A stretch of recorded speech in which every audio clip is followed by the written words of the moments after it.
Hello, Dr. McCorkle here at Summer Creek Animal Clinic. Today we're going to talk about cat vaccines and why they are important.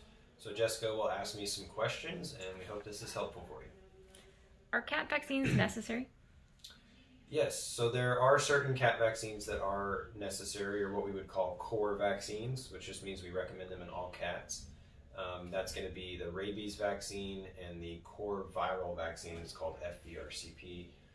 Some people call it feline distemper. And then other vaccines might be necessary based on the lifestyle of your cat, particularly the feline leukemia vaccine. The FIV vaccine is very controversial. We do not recommend it because once your cat has the FIV or feline AIDS vaccine, they will show up positive on the test pretty much for the rest of their life. And the vaccine has really debatable efficacy or ability to protect against the virus. So most people, including ourselves, do not recommend the FIV vaccine. What is the different vaccine schedule for kittens, adult cats, and senior cats? Yeah, so kittens particularly, they have a pretty standard schedule of vaccines that's recommended based on the most current research that's available. So the core viral vaccine called the FVRCP, which is feline viral rhinotracheitis, calicivirus, and panleukopenia. That vaccine is recommended every 3 to 4 weeks, starting somewhere between 6 and 8 weeks of age. And then the last vaccine, it's very important that it's given after 16 weeks of age.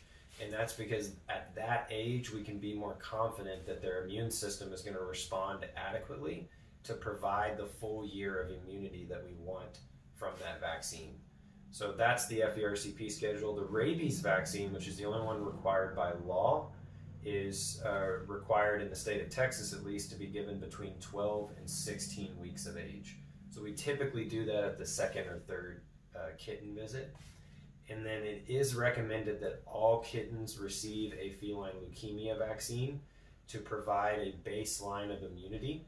And they get 2 of those separated by 3 to 4 weeks.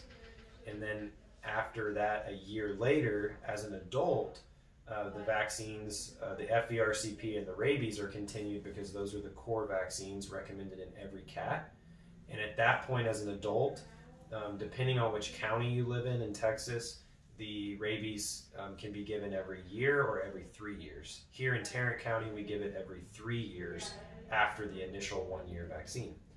The FVRCP, the core vaccine, other core vaccine, we typically give it as a 3-year vaccine because the data shows that it's effective for at least that long in an adult cat. So we feel like we want to vaccinate only as often as necessary to provide the immunity and no more than that. So we do the FVRCP every 3 years as well.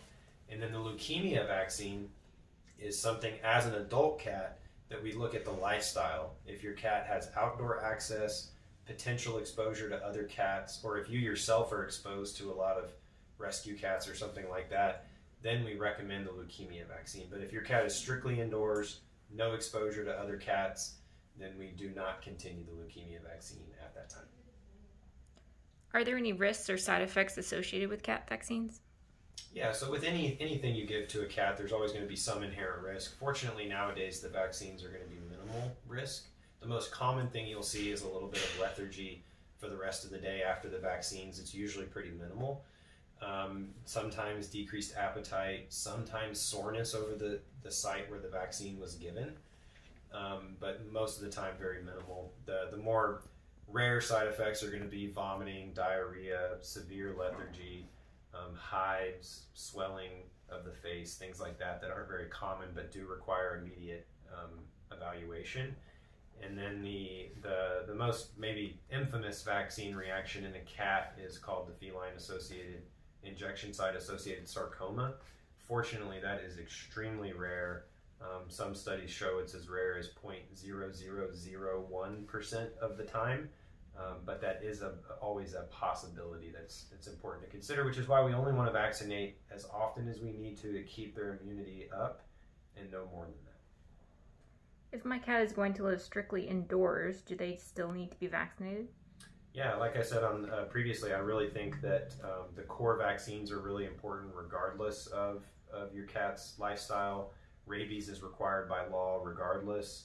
FVRCP, because those viruses are they've been so devastating to cat populations, it's really important from a herd immunity perspective, which just means ensuring that as many cats as possible have a really strong immunity to those viruses, have demonstrated over time that it's greatly reduced the incidence of those viruses. So we do recommend those in every cat regardless of lifestyle. And then again, the leukemia, like we already discussed, is strictly based on lifestyle in an adult cat. And okay, that's it. Thank you so much. I really hope this was helpful to understand feline vaccines. If you have a cat and want to discuss this more, or have a cat that's due for vaccines, we'd be more than happy to help you with that. Please give us a call. Thank you.